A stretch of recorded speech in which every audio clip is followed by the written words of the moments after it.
Hey everybody, I wanted to do a quick tech tip for people that need to intonate their tremolo system, because I needed to intonate my two strings. So because I'm in drop C and I'm using kind of a lighter gauge so for this system, so what you do is you want to detune obviously the two strings you want to, or the strings in general you want to do. Then you get your smaller, about 2mm. Then you just want to go down here. I know you're going to start freaking out like, oh God, what's going to happen? What's going to happen? It's okay. You just loosen that up enough to where I sometimes just take it out because some of them will move, some of them won't.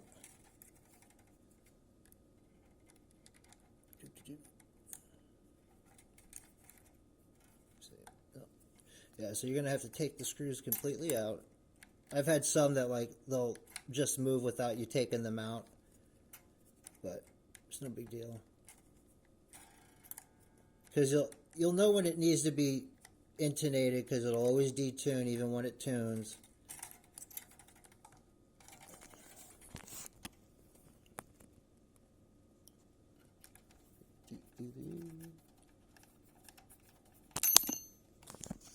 This is why a lot of people don't like tremolos, because of the tuning stuff and all that. But once you get it, it's pretty simple.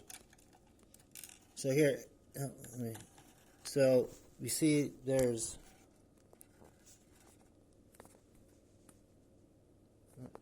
you got that, and you can just move them.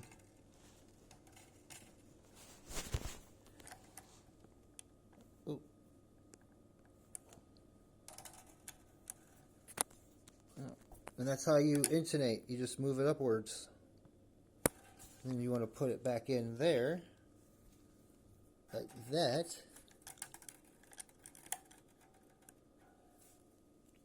Oop.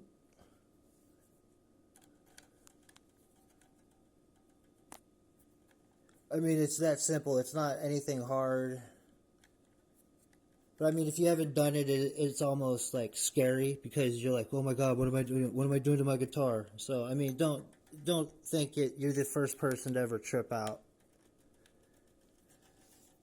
I mean, get it wrist tight. Don't when it's wrist tight, people don't understand that terminology. It just, there we go. So yeah, you want to make sure it is all the way, because if you don't, it could snap. You could break the screw. You could break the saddle. And yes, saddles do break. I have broken them before. Yeah, let's do this one real quick. And honestly, the most ones you end up intonating are the E and A string. I'm not saying I haven't done the other ones, but I have done like the high E. I've done the G once, but that's usually when you're doing like super thick strings, but that's about it. And always make sure your guitar, your fine tuners are at least all even. Alright, so we got that.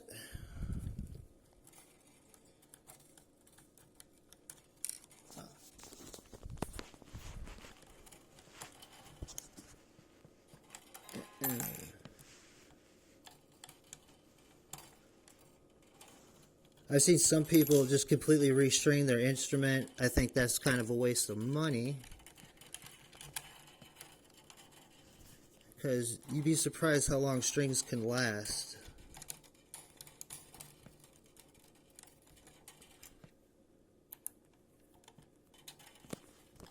Oh, there we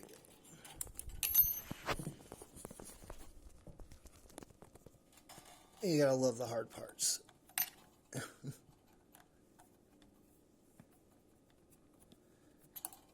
But yeah, that's basically what I wanted to show you guys, was this. And I'm going to make a video here soon about the proper tools to use for tremolo systems, because I've actually had a couple emails, and it reminded me of when I was a young trem player.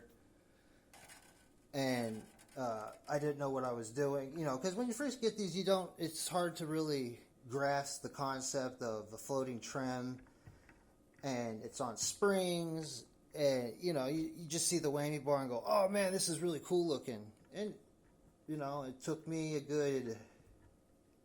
good solid year to understand it and know that, hey, you can't tune it. You have to tune it like E to E, then what is that? A to B. Yeah, so you get it D to G. So you have to go one that, because I didn't know that. And then the guy that Chris Canella, you guys probably know him from Bean Guitars. Well, he lived out here, and that was actually the guy who taught me guitar and all that stuff. He played in a few bands out here I used to watch, so yep, I owe him a lot. But there we go. And then you just got to tune her up. But thanks for dropping by, giving us a try, and the next thing will be the sound test for her, because this thing is mean.